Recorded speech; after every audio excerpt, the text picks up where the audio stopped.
My son sent me a box of handmade birthday chocolates. The next day he asked, "So, how were the chocolates?" I smiled and said, "I gave them to your wife and the kids, they love sweets." He went silent, then whispered, terrified, "Dad, you did what?" The phone rang at 8:04 a.m. on Sunday morning. I was sitting in my recliner in my small two-bedroom house in Athens, Georgia, reading the Sunday paper and drinking coffee. 70 years old, retired from the post office after 42 years. Quiet life, simple life. The phone display showed David's number. My son, my only child. "Morning, son," I answered. "Thanks again for those birthday chocolates. That was really thoughtful of you." "Dad," his voice was shaking, actually shaking like he'd been running. "The chocolates I sent you yesterday, did you eat them?" I smiled, taking another sip of coffee. The box had arrived Saturday afternoon via courier. Fancy Belgian chocolates in a gold box with a burgundy ribbon. Must have cost him $200 at least. Way too expensive for a postal worker's birthday. They looked too fancy for an old man like me. You know I prefer the cheap stuff from Walmart. I gave them to Jennifer and the grandkids when I stopped by last night. You know how much little Emma loves chocolate. Silence. Dead, horrible, suffocating silence. Then a scream. Not a yell, a scream. "You did what?" The sound hit me like a physical blow. Pure panic, pure terror. "I gave them to your family," I repeated slowly, my stomach starting to drop. "Why? David, what's wrong? Did they eat them?" His voice cracked. "Did Emma eat them? Did Max? Oh God, did they eat them? I don't know. I dropped the box off around 7 last night. Jennifer said she'd save them for after the kids finished dinner. David, what's—" He hung up, just disconnected. No explanation, no goodbye. The dial tone buzzed in my ear. My hands started shaking. I set down my coffee cup. It rattled against the saucer. I'd raised this boy for 32 years. Changed his diapers when his mother left us when he was 3. Worked 2 jobs, the post office during the day, stocking shelves at Kroger at night, to put him through the University of Georgia, watched him graduate, walked him down the aisle when he married Jennifer 8 years ago, and something in that scream, something primal and desperate and terrified, told me everything I needed to know. Those chocolates weren't a gift. They were a weapon. I grabbed my car keys with shaking hands, dropped them twice before I got them into the ignition of my 2012 Honda Civic. Drove to David's house on Pinewood Drive, 15-minute drive that I made in 8, running 2 red lights and a stop sign. Jennifer's white Toyota Camry was gone from the driveway. I called her cell. It rang 4 times. When she answered, she was crying. "Bill," she sobbed. "Bill, we're at Athens Regional Hospital. Emma and Max, they ate some of those chocolates you brought over. 3 pieces each before I realized something was wrong. Emma said they tasted weird, like metal, like pennies. The doctors are running tests." My blood turned to ice. Actually felt it freeze in my veins. "What kind of tests?" "Poison. They think the chocolates were poisoned." The word didn't make sense. Couldn't make sense. "Poison? Bill, I don't understand. Where did you get those chocolates? Who sent them?" I couldn't speak. Couldn't form words. Because if I said it out loud, if I told her that her husband, the father of her children, had sent poisoned chocolates to his own father, it would become real. "I'm coming," I finally managed. "I'm on my way." "Bill," her voice broke completely. "Where's David? He's not answering his phone. His office says he called in sick this morning. I need him here. The kids keep asking for their daddy." "I'll find him," I said. Just take care of the kids. I'll find David." I hung up, sat in my car in David's empty driveway, stared at the house. The nice house in a good neighborhood. The house with the 2-car garage and the fenced backyard and the swing set I'd helped David install 3 years ago. The house he'd paid for with money I didn't know he had. I'm Bill Morrison, born 1953, raised in Athens. Never made much money, never needed much, lived frugally, saved what I could. After 42 years at the post office, I had a decent pension, a paid-off house worth maybe $180,000, some savings, some stocks my brother had helped me buy. Total estate value, about $420,000. Not rich, but comfortable. More than enough for an old man living alone. David was my only heir. He'd get everything when I died. We'd talked about it once, maybe 2 years ago, after I'd had a health scare. Kidney stones. Thought it might be cancer. The lawyer, Michael Chen, good man, practiced estate law in Athens for 28 years, had drawn up the papers while I was in the hospital. David had been there, sitting in the chair next to my bed, asking questions, looking at the documents. He'd seen the numbers, $420,000. I drove to Carol's house, my ex-wife. We'd been divorced 29 years, but she still lived in the same little house on Baxter Street. Still hadn't remarried. Still babied David like he was 12 instead of 32. Her car was in the driveway. So was David's black Nissan Altima. I didn't knock, just walked in. The door was unlocked. Always was. David was sitting at the kitchen table, head in his hands, still in his pajamas. Sunday morning. Should have been at home with his family. He looked up when I walked in, saw me, went white as a sheet. We stared at each other for maybe 10 seconds. "Why?" I asked. He laughed. Actually laughed. High-pitched. Desperate. "Because I need the money now, Dad. Not when you finally die of old age in another decade." The words hit like a hammer. "Money? Your inheritance. $420,000. I saw the papers when you were in the hospital with those kidney stones. The lawyer left them on the table next to your bed." He stood up, and I could see it now. The desperation in his eyes. The wildness. "I'm drowning, Dad. I'm fucking drowning." Drowning in what? Gambling debts, online poker, sports betting. I've been doing it for 3 years. I'm down $500,000. others. The loan sharks, these aren't the kind of guys who negotiate, Dad. They want their money. They've been to the house. They've threatened Jennifer. They've threatened the kids. My stomach dropped. You didn't tell me. You didn't ask. Ask for what? Your little nest egg? That wouldn't even make a dent. He was yelling now, pacing. I mortgaged the house without Jennifer knowing. Took out credit cards in her name. Borrowed from her parents. I'm out of options. So you tried to murder me. He stopped pacing, looked at me, and for a moment, just a moment, I saw something in his eyes. Shame, regret, then it was gone. It would have been quick, he shouted. Painless. You're 70 years old. What do you need 400 grand for? To sit in that shitty little house and watch TV?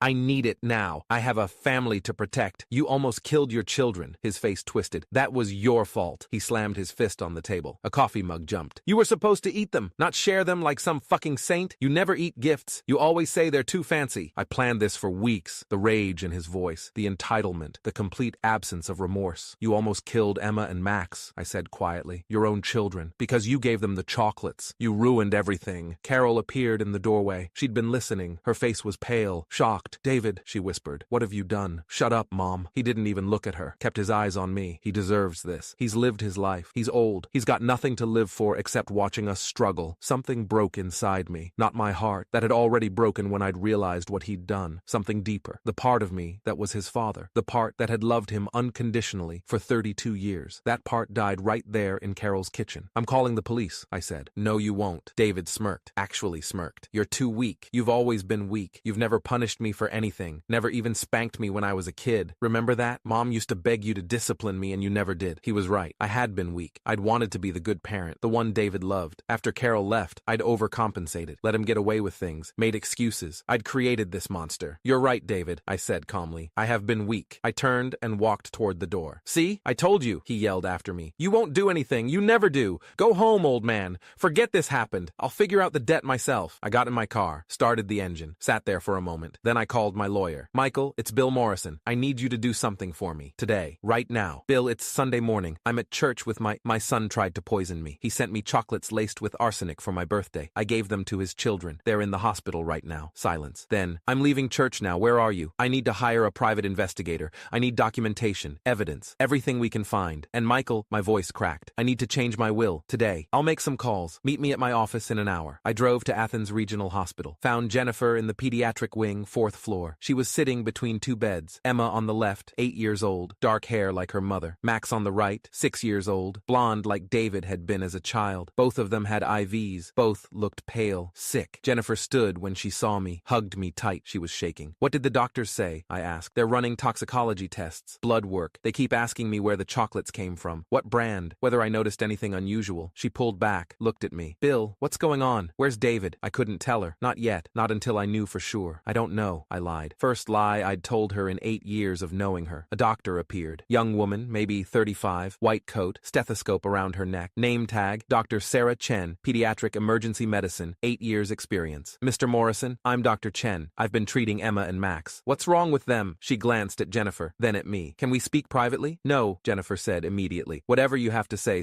it in front of me. Dr. Chen nodded. The toxicology panel came back. Both children tested positive for arsenic trioxide, significant levels. We've started chelation therapy. That's a treatment that helps remove heavy metals from the bloodstream. They got here quickly enough that the prognosis is good. But what? My voice sounded hollow. The concentration in their system suggests a very high dosage in whatever they ingested. If they'd eaten more than 3 pieces each, if an adult had eaten a full serving, she paused, it would likely have been fatal. Jennifer made a sound, not quite a scream, something worse. Fatal, she repeated. Someone tried to kill them? The arsenic was in the chocolates, Dr. Chen said carefully. We had the hospital run tests on the remaining pieces from the box. Every single chocolate contains lethal levels of arsenic trioxide. This wasn't accidental contamination. This was deliberate. I sat down hard in one of the waiting room chairs. The police have been notified, Dr. Chen continued. They'll want to speak with you about where the chocolates came from. There will be an investigation. 2 detectives arrived 20 minutes later. Detective James Rodriguez, Athens Clark County Police, Major Crimes Unit, 16 years on the force. Detective Patricia Morrison, same unit, 12 years experience. They interviewed Jennifer first, in a private consultation room. She told them about the chocolates, how I'd brought them over last night, how the kids had eaten them before dinner because they couldn't wait. Then they interviewed me. Mr. Morrison, where did you obtain the chocolates? Detective Rodriguez asked. Notebook out, pen ready. My son sent them. For my birthday. They arrived yesterday via courier. Your son David Morrison, the children's father? Yes. And you gave them to his family? I don't like fancy chocolates. I thought they'd enjoy them more. Rodriguez and Morrison Morrison exchanged a look. Mr. Morrison, Morrison said carefully, are you aware that your son called you this morning? That he asked about the chocolates? My stomach dropped. How do you know that? We pulled phone records. Your son called you at 8:04 a.m. The call lasted 47 seconds. Then he immediately called his wife's cell phone 4 times. She didn't answer because she was already on her way to the hospital. What did your son say on that call? Rodriguez asked. I told them everything. The panic in David's voice, his terror when I said I'd given the chocolates away. Mr. Morrison, I need to ask you something directly. Rodriguez leaned forward. Do you believe your son sent you poisoned chocolates? The room went silent. Even the background hospital noises seemed to fade. Yes, I said. I believe he tried to kill me. Jennifer gasped from the doorway. We all turned. She'd been listening. No, she whispered. No, that's not possible. David wouldn't. I spoke with him this morning, I said. At his mother's house. He confessed. He has gambling debts. $500,000. He needs my inheritance. He said it would have been quick, painless, that I'm old and don't need the money. Jennifer collapsed into a chair, started sobbing, shoulders shaking, hands over her face. He almost killed his own children, I continued, my voice flat, empty. And his only concern was that I'd ruined his plan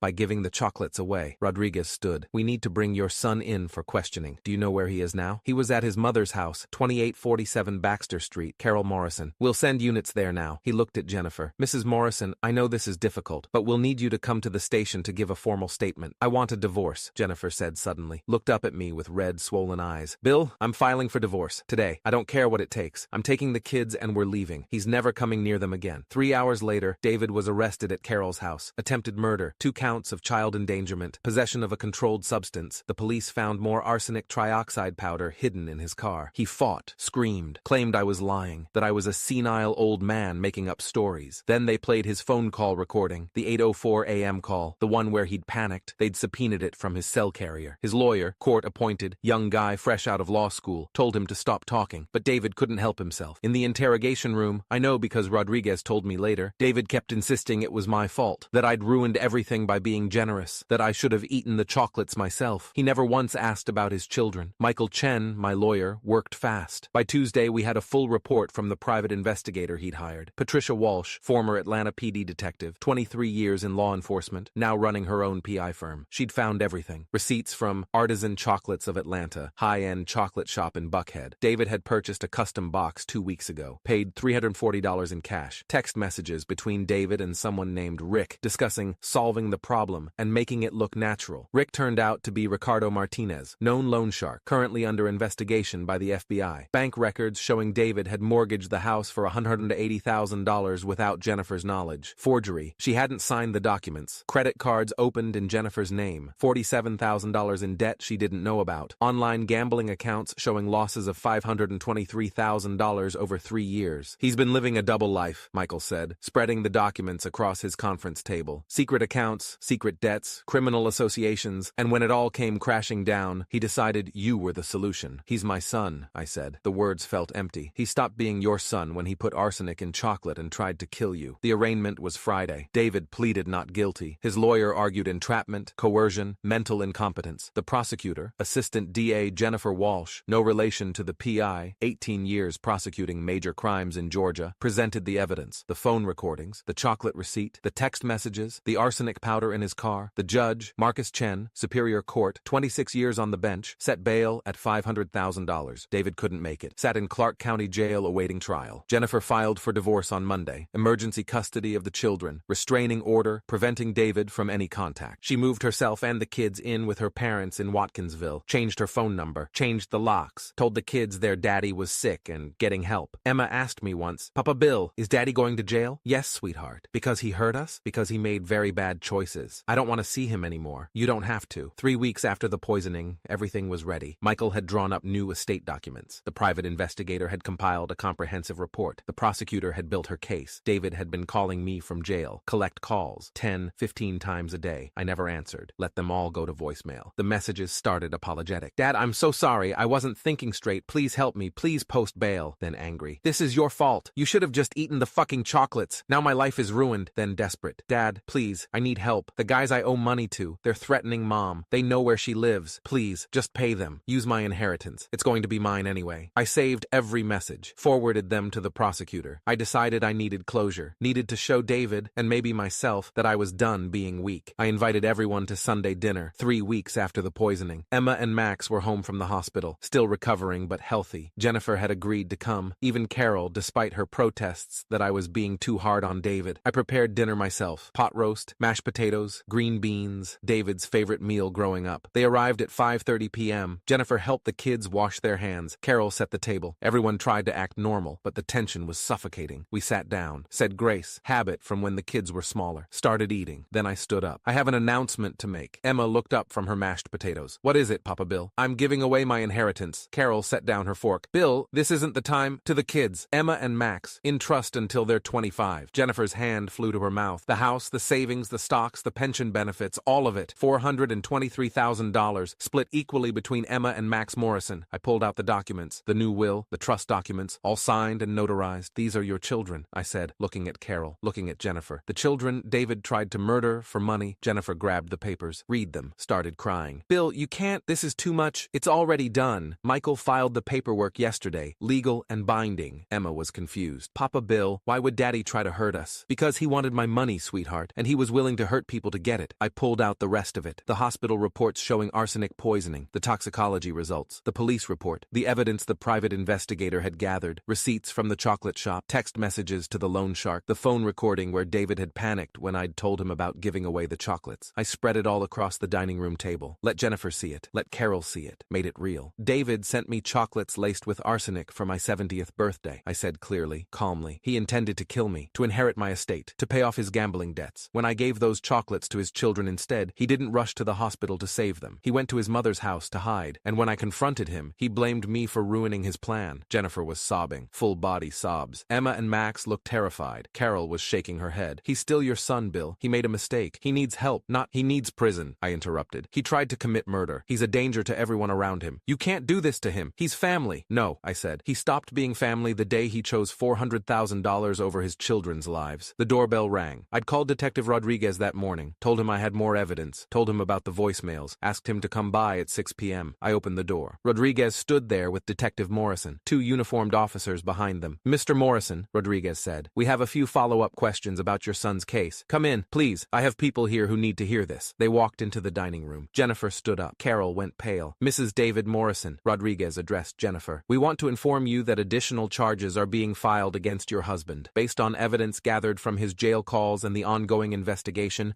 we're adding criminal conspiracy and witness tampering. He's been making calls to known associates trying to intimidate witnesses. He called me, Jennifer said quietly, 3 days ago, from jail. Told me if I testified against him, I'd regret it. I recorded it. We'll need that recording. She pulled out her phone, played it. David's voice, cold and threatening, telling his wife to remember what happens to rats, telling her the loan sharks knew where her parents lived. The children heard their father's voice. Max started crying. Emma hugged her mother. Based on this recording and the existing evidence, Rodriguez continued, the DA is prepared to seek the maximum sentence, 25 years for attempted murder, additional time for the child endangerment charges, the conspiracy, the witness tampering. Carol made a sound like she'd been hit. That's insane. You're destroying his life. Ma'am, your son destroyed his own life when he put poison in chocolate and sent it to his father, Rodriguez said firmly. Our investigation shows clear premeditation, clear intent, clear lack of remorse. The only reason we're not charging him with attempted murder of his own children is because he didn't know they'd eat the chocolates. But the child endangerment charges are serious enough. He turned to me. Mr. Morrison, the trial is set for 6 weeks from now. The prosecutor will need you to testify. Are you prepared to do that? Yes, I said. I'll testify. Even though he's your son, he stopped being my son the day he tried to kill me. 6 weeks later, the trial lasted 4 days. The prosecutor presented overwhelming evidence, the chocolate receipt, the arsenic powder in David's car, the text messages, the phone recordings, my testimony, Jennifer's testimony, the hospital records showing Emma and Max had been poisoned. David's lawyer tried to argue temporary insanity, tried to claim the gambling addiction had made him desperate, tried to paint him as a victim of predatory lenders. The jury didn't buy it, deliberated for 3 hours, guilty on all counts. The sentencing hearing was 2 weeks later. Judge Chen looked at David with pure disgust. Mr. Morrison, you attempted to murder your own father for money. When that plan failed,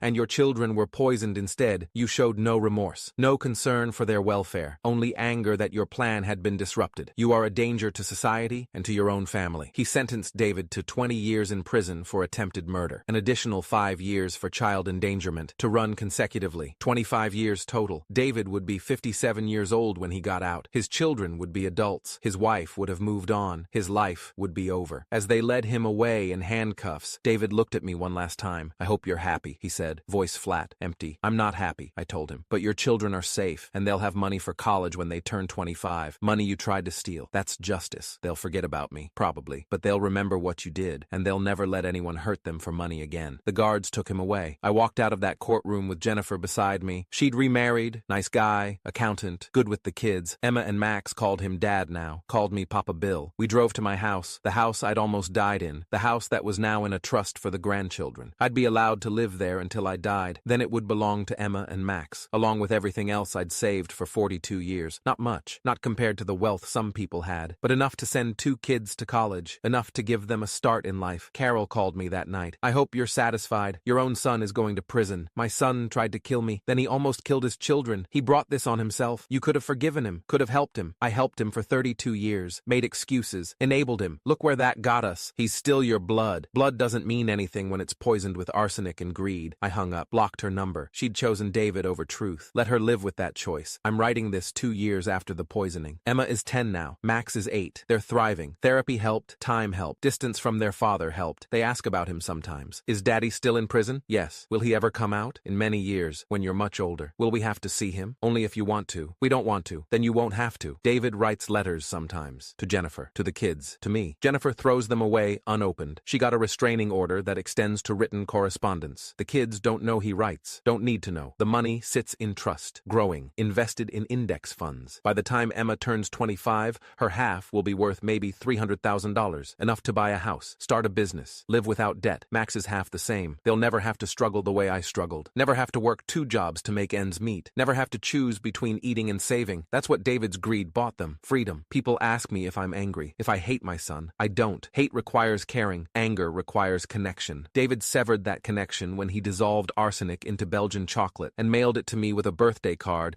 that said, "To the best dad in the world." He wanted $400,000 badly enough to kill for it. Instead, his children got every penny, and he got 25 years to think about what he'd lost. I call that justice. He said I was too weak to punish him, too soft to stand up for myself, too pathetic to fight back. He was right about who I'd been, but he forgot that even weak men have limits. And when you cross them, when you poison your own father and accidentally poison your own children, weakness becomes something else, becomes strength, becomes justice, becomes a 70-year-old postal worker standing in a courtroom and watching his son go to prison. David wanted my inheritance so badly, he was willing to kill for it. Now his children have it all, and he'll never touch a single dollar. The boy I raised died the day he chose money over his children's lives. I'm just glad I lived long enough to make sure everyone knew it.